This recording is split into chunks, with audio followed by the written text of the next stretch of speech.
Bismillahirrahmanirrahim. Assalamualaikum warahmatullahi wabarakatuh.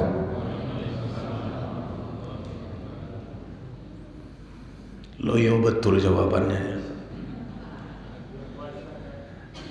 Sama seperti salamnya yang juga loyo. Alhamdulillah bini'matihi tatimmus salihat. Ashhadu an la ilaha illallah wa ashhadu anna Muhammadar Rasulullah. Allahumma salli wa sallim ala Sayyidina Muhammad wa ala alihi wa sahbihi ajma'in. Puji syukur sama-sama kita sampaikan kepada Allah Ta'ala di subuh yang ke-14 ini. Kita masih dapat hadir seperti biasa. Agak ragu karena mulainya puasa ada dua. Ada yang mulai hari Sabtu dan ada yang mulai hari Ahad. Kita takut satu saat nanti mulainya tidak ada, finalnya ada. Langsung raya saja. Maka kita bersyukur karena Allah masih memberikan kita kekuatan iman sehingga kita masih bisa meraihkan masjid kita ini dengan amal ibadah. Harapan kita apa yang dijanjikan oleh Nabi, man qama ramadhana imanan wa ihtisaban ghufira lahu ma taqaddama min dhanbih. Orang yang menghidupkan malam-malam Ramadan, maka Allah ampunkan dosanya yang sudah lalu. Kita ini kalau bicara tentang dosa, tidak ada yang tak berdosa, tapi wajah yang tak berdosa ada. Siapa itu? Ibu-ibu yang naik motor sein ke kanan belok ke kiri. Itu wajah tak berdosa. Sudah lama kita menunggu mau motong, takut dia nanti ke kanan tertabrak. Ternyata dia ke kiri dan dia langsung nengok ke kita. Itu wajah tak berdosa.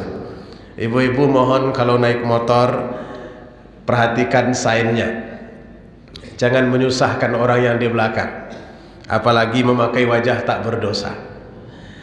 Allah ampunkan dosa kita pada bulan ini jika kita mampu menghidupkan malam-malam Ramadan dan siangnya ini dengan amal ibadah. Maka berdoa kita kepada Allah di sisa-sisa Ramadan yang masih ada ini, mudah-mudahan kita masih kuat. Allah berikan kepada kita kekuatan istiqamah. Amin ya rabbal alamin. Memang harus kita akui hadirin, yang paling sulit di dalam ibadah itu khusyuk. Hingga sering khusyuk itu cuma ada di awal, hilang di ujung. Ada kadang-kadang yang di awalnya tak khusyuk, di tengah khusyuk, di ujung hilang. Dan ada juga yang hanya khusyuknya di ujung saja. Paling sulit di dalam ibadah itu khusyuk. Dan yang paling berat adalah istiqamah. Kalau kita tengoklah semangat umat Islam kemarin memasuki bulan suci Ramadan ini, sepertinya enggak cukup Ramadan itu 1 bulan. Kalau bisa 3,5 bulan. Ditengok dari gayanya, kami akan masuk ke dalam bulan Ramadan, terima kasih ya Allah, barik lana fi Rajab wa Sya'ban. Bukan main semangatnya, tapi ternyata seperti dulu lagi. Memang lagu Aku Masih Seperti Yang Dulu itu nggak bisa hilang kayaknya. Dari semua tempat semangatnya itu cuman di awal, kemudian berkurang dan nggak sampai akhirnya semuanya selesai. Padahal istiqomah itulah kunci dari kesuksesan apapun. Orang berdagang itu akan sukses kalau sekiranya dia istiqomah dengan perdagangannya. Tapi kalau gonta-ganti, hari ini jual sayur, besok jual rokok, setelah itu jual bakwan, maka dia tidak akan sukses. Orang yang berkebun akan sukses dengan kebunnya kalau dia istiqamah dengan kebunnya. Pendidik akan sukses dalam kependidikannya jika dia istiqamah dalam pendidikannya. Maka bisa kita buat satu kesimpulan, kunci kesuksesan itu adalah istiqamah. Tapi sayangnya justru itu pula lah yang paling berat dalam apapun. Apa sebab dia terasa berat? Nah, ada 3 penyebabnya. Pertama, manusia ini memang makhluk yang mudah bosan. Beribadah agak lama, bosan. Imam panjang ayatnya, bosan. Nanti kalau doanya panjang, bosan. Ustadz panjang ceramahnya, bosan. Makanya ceramah kita ini nggak akan sampai syuruk ini, saya pikir. Hanya sampai habis poinnya saja. Memangnya berapa poin Ustadz? Di mukaddimah ini 3 poin, isinya 5 poin. Dan di bawah 5 poin itu ada lagi 15 poin. Karena kita memang disetting menjadi makhluk yang mudah bosan, maka keluh kesah itu selalu ada apapun yang kita hadapi. Yang kedua, penyebab sulitnya istiqamah itu adanya syaitan tentunya. Syaitan ini sebetulnya dia hanya mengendarai sifat bosan itu tadi. Kalau dia sudah melihat manusia itu mulai bosan, oh kipasnya semakin kencang itu. Bukan kipas-kipas apa namanya jenis kipas kita rumah? Mas pion. Bukan. Enggak sembarangan kipasnya. Memang nggak usah datang sekarang, kan hujan. Lagipun kalau kau nggak datang kan baru sekali ini nggak hadir. Makanya manusia itu akhirnya mundur. Dia paling pandai memanfaatkan kebosanan manusia. Begitu dia sudah melihat manusia itu mulai bosan, dia pun beraksi. Apa katanya? Berjanji dia kepada Allah, demi engkau ya Allah yang maha agung, aku tidak akan pernah meninggalkan manusia itu selama roh ada di jasadnya. Artinya iblis, syaitan itu baru pergi dari kita kalau kita sudah mati. Sebelum kita mati, dia akan selalu berkeliling di tengah-tengah kita. Datang aku dari depan katanya, untuk membuat situasinya tak nyaman. Tadi kelihatan ustadznya ganteng, lama-lama jadi jelek. Tadi kelihatannya terang, lama-lama jadi gelap. Kita pikir lampunya mati, rupanya penglihatannya tertutup. Nggak bisa dari depan, aku datang dari belakang. Ku buat situasi badannya nggak nyaman. Yang gatal muncul, sakit pinggang juga muncul. Akhirnya kaki digeser kiri, nggak juga selesai. Geser kanan, nggak juga selesai. Selonjoran, nggak juga selesai. Tekuk juga nggak selesai. Dia selalu memberikan gangguan. Nggak bisa juga datang dari kiri ataupun dari kanan. Artinya iblis itu merupakan makhluk Allah yang paling gigih. Kontras betul dengan kita. Kita makhluk yang mudah bosan, dia makhluk yang super gigih. Maka karena itu kalau berlawananlah antara iblis dengan manusia, yang sering menang itu adalah iblis. Kecuali jemaah Masjid Muhajirin. Kalau ada yang keluar sedang saya berceramah, berarti dia kalah oleh iblis. Kita tandai saja. Dah, terkunci sudah. Dia gigih, tidak akan pernah menyerah. Madamatir ruh fi jasadi, selama ruh masih ada di jasad anak Adam, aku tidak akan meninggalkannya. Bahkan ketika kita akan mati pun dia masih ada. Datang dia dalam bentuk ibu, datang dia dalam bentuk bapak, bujukannya sama. Agar kita keluar dari keimanan yang benar. Matilah engkau Yahudi, matilah engkau Nasrani. Karena kalau tidak Yahudi Nasrani itulah yang benar, Islam itu tak benar. Itu kata iblis itu. Itu seketika kita berada di penghujung usia. Itu yang kedua penyebabnya susahnya istiqamah. Yang ketiga, pengaruh manusia lain di sekeliling kita. Kalau orang semuanya sedang rajin, Bapak Ibu, rajin kita pun meningkat tajam. Semua orang pergi dari rumah memakai telekung. Belum lagi sempat azan sudah keluar masing-masing, pintu dikunci, pagar pun dikunci. Pada kemana tuh? Ke masjid. Wah, kita juga mau. Tapi kalau sudah mulai orang pada istirahat semua, di depan kita orang sudah mulai istirahat, tetangga sebelah juga sudah mulai istirahat, imamnya pun istirahat pula, maka kita pun akhirnya juga akan beristirahat. Kenapa bapak rajin sekali? Kan sudah pada istirahat semua. Iya juga ya. Akhirnya terpengaruh. Karena itu perlindungan yang kita minta kepada Allah itu bukan hanya kepada iblis, terhadap iblis, tapi juga terhadap manusia. Minal jinnati wan nas. Aku berlindung kepada engkau ya Allah dari jin dan manusia. Kalau jin memberikan pengaruh, dia tak terlihat. Tapi kalau manusia memberikan pengaruh, jelas kelihatan. Maka kadang-kadang jin berupa manusia, makhluk berupa manusia ini pengaruhnya lebih hebat daripada jin itu, daripada setan itu. 3 faktor inilah yang menyebabkan istiqamah itu sangat berat. Kita mudah menyerah sementara iblisnya kuat dan kemudian banyaknya lingkungan yang tidak baik. Padahal kita tidak punya pilihan kecuali istiqamah. Maka orang-orang yang mampu istiqamah itu Allah janjikan surga untuk mereka. Mudah-mudahan kita yang hadir ini semuanya masuk surga. Cepat masuk surga.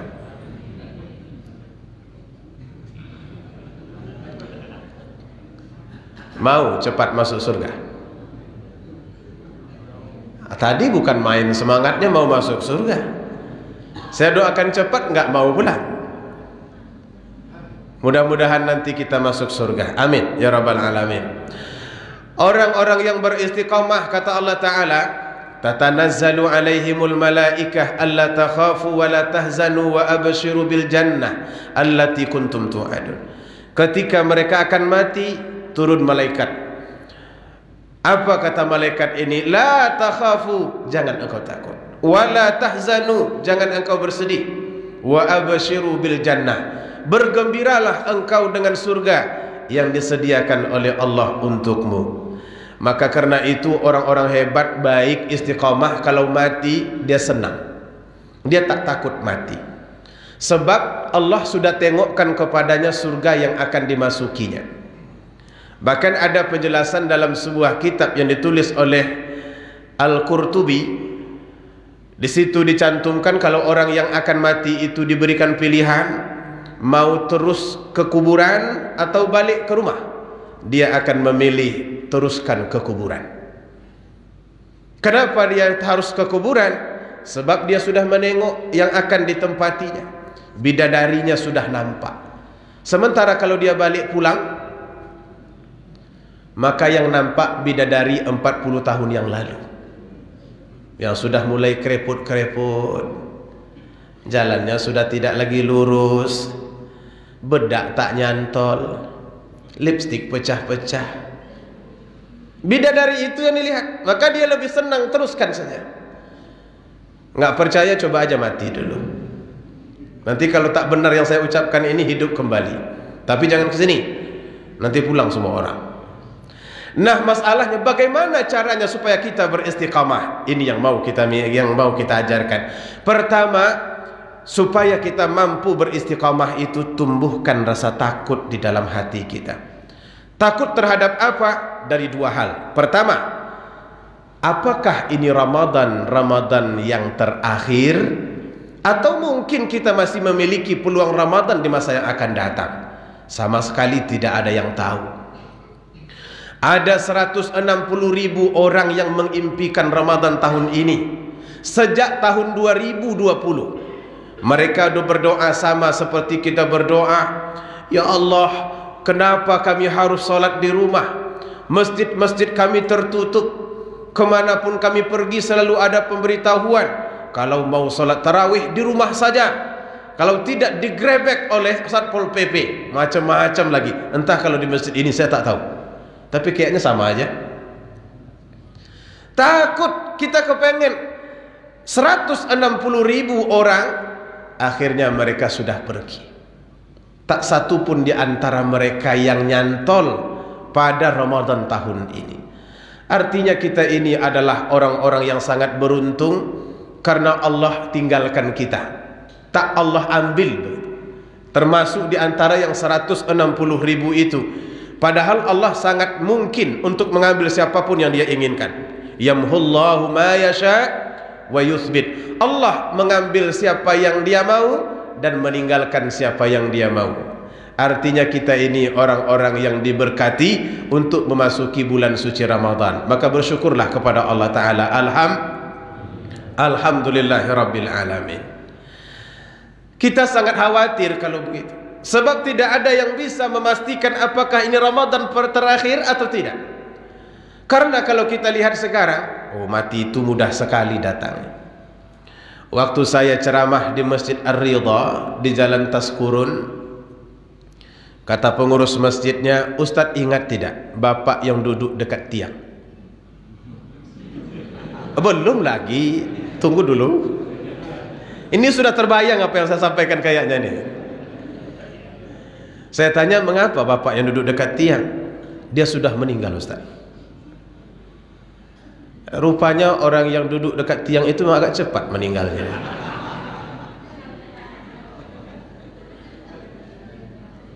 Tapi ternyata jemaah yang di sebelah dia enggak setuju. Beda memang. Kenyataannya lebih banyak yang menyandar di dinding yang cepat perginya daripada yang duduk di tiang. Bukan soal menyandar di dinding, duduk di tiang kita mati, tidak. Kalau sudah sampai ajal, maka dimanapun duduk akan tetap mati juga. Duduk di luar sedang maraton, mati. Likulli ummatin ajal, fa idza jaa ajaluhum la yastakhiruna sa'ah wa la yastaqdimun. Untuk setiap orang ada batas waktu hidupnya.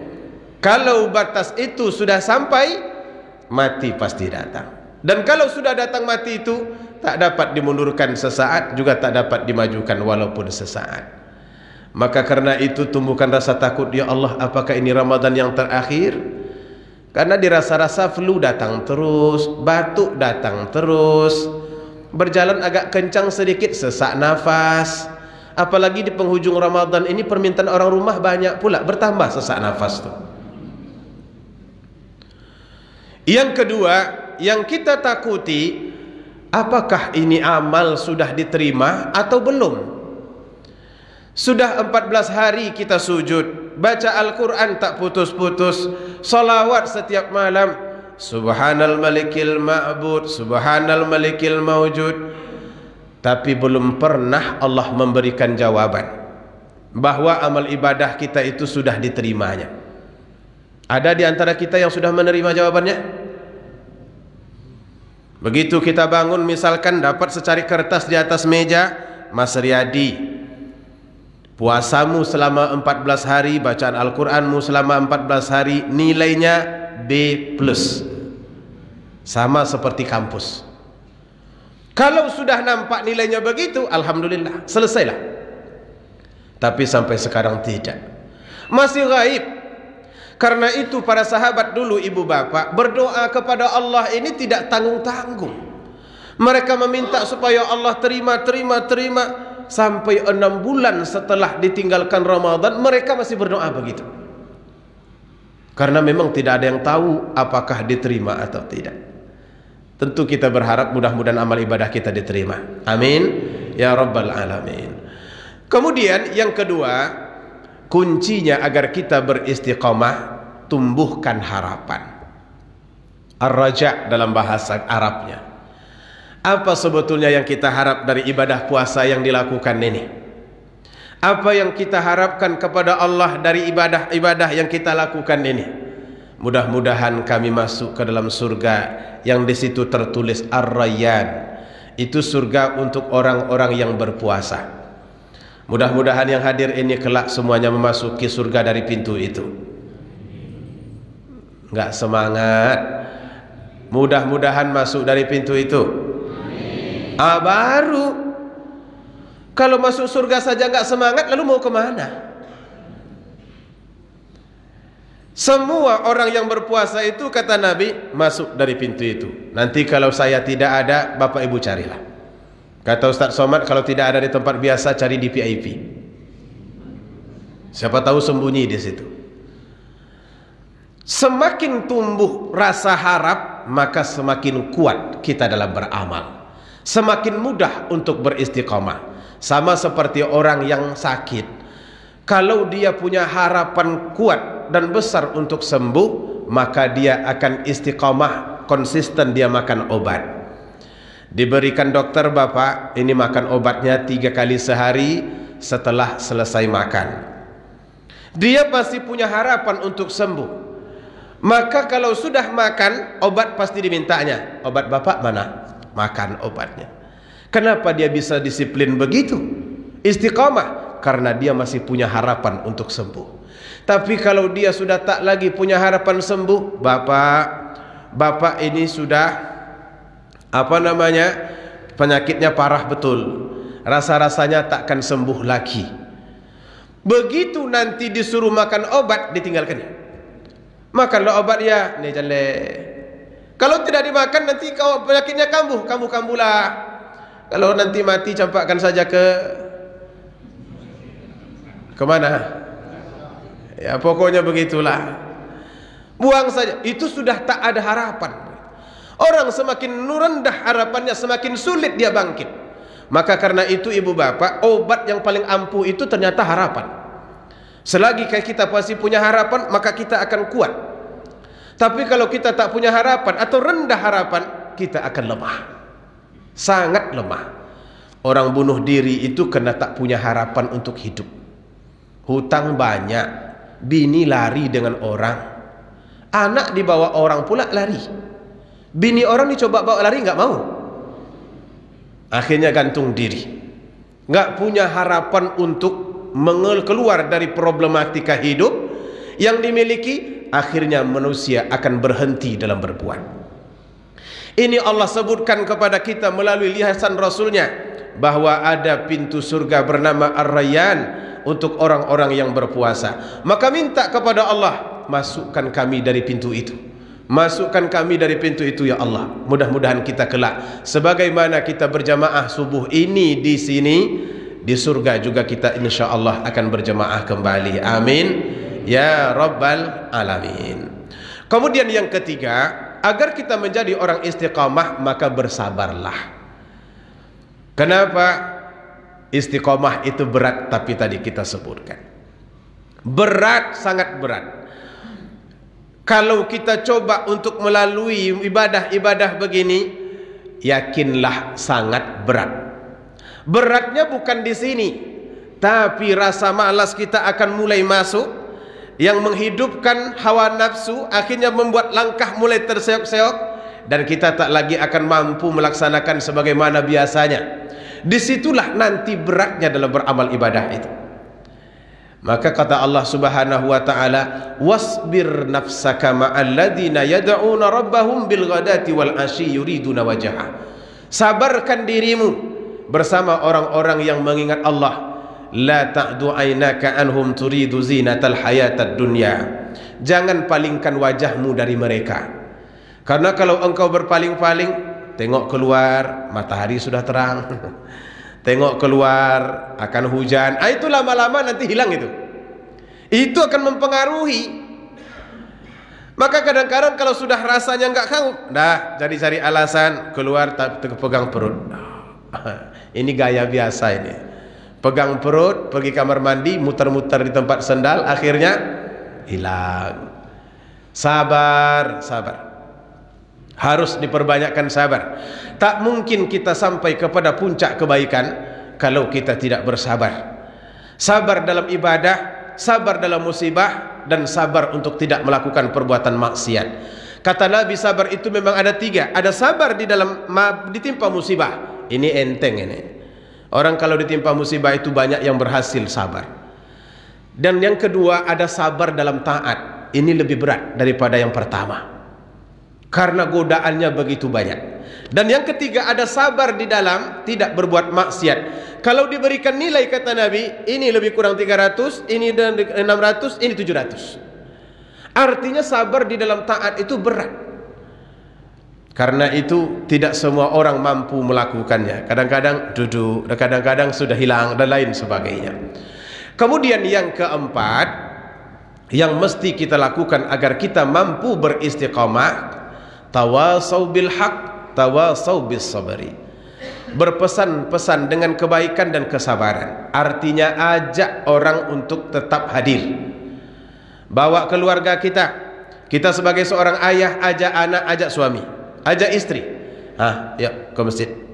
Kalau sudah mulai nampaknya agak santai, maka ingatkan kepadanya, Papa, surga itu kata Ustadz 100 tingkat, dan kita akan dimasukkan ke sana ke tingkat sesuai dengan amal ibadah kita. Kalau amal ibadah saya lebih banyak, maka nanti kita terpisah dalam surga. Saya masuk di tingkat 80, Papa di tingkat 2. Jarak tingkat 2 ke tingkat 1 saja seperti jarak bumi ke langit. Artinya 80 kali langit begitu. Bagaimana cara kita berhubungan nanti? Dan jangan lupa di sana banyak bidadara-bidadara ganteng. Akhirnya dijawab suaminya, memang di tingkat 2 tidak ada bidadari cantik. Oh ada. Enggak ada keluarga yang tidak ingin selalu bersama dengan keluarganya. Maka kuncinya adalah bawa bersama. Anak kita dibawa, suami dibawa, tetangga kita juga ikut dibawa. Ayo berangkat Pak. Nantilah masih kenyang. Insya Allah kalau kita berjalan dari rumah ke Masjid Muhajirin ini kenyangnya hilang. Sampai di sana nanti sudah lapar lagi. Ajak, itulah tawasau bil haq, tawasau bis sabri. Rasulullah itu ibu bapak, sampai beliau mampu mengetok pintu rumah Ali bin Abi Thalib, padahal itu menantunya, untuk membangunkan mereka sholat malam. Diketok itu. Apakah kalian tidak mau sholat malam? Ya, orang yang dibangunkan sedang tidur nyenyak. Maka kata Ali pernah satu kali, iya ya Rasulullah, kalau Allah bangunkan kami nanti bangunlah nih. Berat. Tapi saling mengingatkan. Ajak, jangan ingin masuk surga sendiri. Kadang-kadang bapak-bapak ini terlalu cuek dengan orang rumahnya, ingin masuk surga sendiri. Istri tak ikut dibiarkan, anak tak ikut juga dibiarkan, karena dia ingin masuk surga sendiri. Sebab di surga itu bidadarinya banyak. Rupanya mau menukar istri ke bidadari. Kemudian yang kelima yang harus kita lakukan adalah ad-du'a. Banyakkan berdoa kepada Allah Ta'ala. Rabbana la tuzigh qulubana ba'da idh hadaitana wa hab lana min ladunka rahmah innaka antal wahhab. Tetapkan hati kami ya Allah. Ada doa yang selalu diucapkan Nabi, ya muqallibal qulub tsabbit qalbi ala dinika wa ala ta'atik. Ya Allah, tetapkanlah hatiku di dalam agamamu dan ketaatan kepadamu. Ditanya Rasulullah oleh Aisyah, kenapa engkau selalu mengucapkan doa ini? Jawab Nabi, Aisyah, hati manusia itu tak ubahnya seperti berada di ujung jari Allah. Sebagaimana kita mudah membolak-balik jari, begitulah hati itu mudah dibolak-balik oleh Allah Ta'ala. Maka tidak akan ada yang bisa menetapkan hati manusia kecuali Allah. Sebab itu kata beliau, banyak-banyakkan meminta agar Allah tetapkan hati kita di dalam keimanan, dalam ketaatan kepadanya. Mudah-mudahan dengan demikian Allah akan kabulkan doa kita. Hadirin yang dimuliakan Allah Subhanahu wa Ta'ala, itulah 5 cara bagaimana supaya kita bisa menjadi orang-orang yang beristiqamah. Coba kita ulangi. Yang pertama,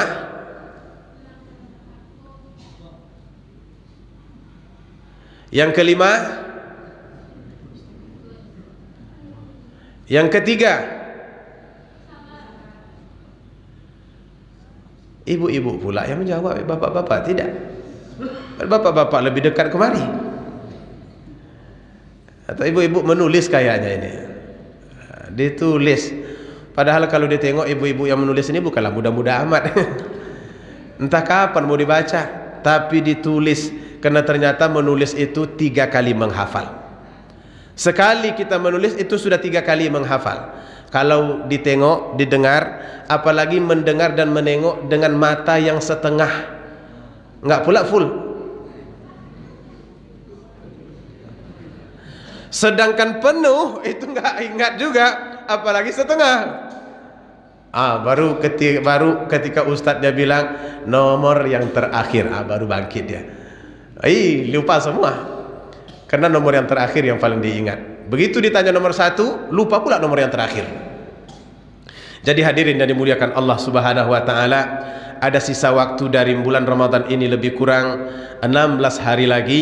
Mari kita isi, mari kita manfaatkan, mari istiqamah dengan setiap amal yang sudah kita rencanakan dari awal. Mudah-mudahan apa yang disebutkan oleh Allah, absyiru bil jannah allati kuntum tu'adun, bergembiralah dengan surga yang sudah dijanjikan itu akan kita dapatkan kelak di hari akhirat. Amin ya rabbal alamin. Dan saya mohon maaf di pertemuan pertama kemarin tidak hadir karena ada halangan apa waktu itu ya, kepelalawan. Hari ini memang agak banyak keluar kota karena mengikuti safari. Kalau dulu safari itu nyanyi, kalau sekarang tidak, memberikan bantuan. Jadi karena sekarang saya di Basnas ini boleh dikatakan pendamping pemerintah, Badan Amil Zakat Nasional. Jadi kalau gubernur keluar, biasanya saya ikut. Ini pagi ini jam 8 insya Allah ke Meranti sampai hari Ahad. Hari Senin ke Kuansing. Hari Selasa wallahu alam, tak tahu. Mudah-mudahan masih hidup. Oleh karena itu saya mohon maaf kemarin itu tidak dapat hadir. Dan seperti yang terjadwal, ini adalah pertemuan yang terakhir. Setelah ini kita tak bertemu lagi, kecuali setelah Ramadan, maksud saya. Belum sampai lagi. Oleh karena itu saya mendoakan kita semua, mudah-mudahan kita termasuk orang yang sabar, orang yang istiqamah, orang yang senantiasa dijanjikan oleh Allah barakah di dalam bulan suci Ramadan ini. Amin ya rabbal alamin. Dan tidak akan sampai di waktu syuruk, karena waktu syuruk terlalu panjang. Kita tadi bangun sudah jam 2.30, ada yang bangun jam 3. Kalau saya perpanjang nanti badan kita ada di sini, tapi mimpi kita sudah kemana-mana. Sebab itu kita akhiri dengan mengucapkan alhamdulillahirabbil alamin dan doa kafaratul majlis. Subhanakallahumma wa bihamdika asyhadu an la ilaha illa anta astaghfiruka wa atubu ilaik. Wassalamu alaikum warahmatullahi wabarakatuh.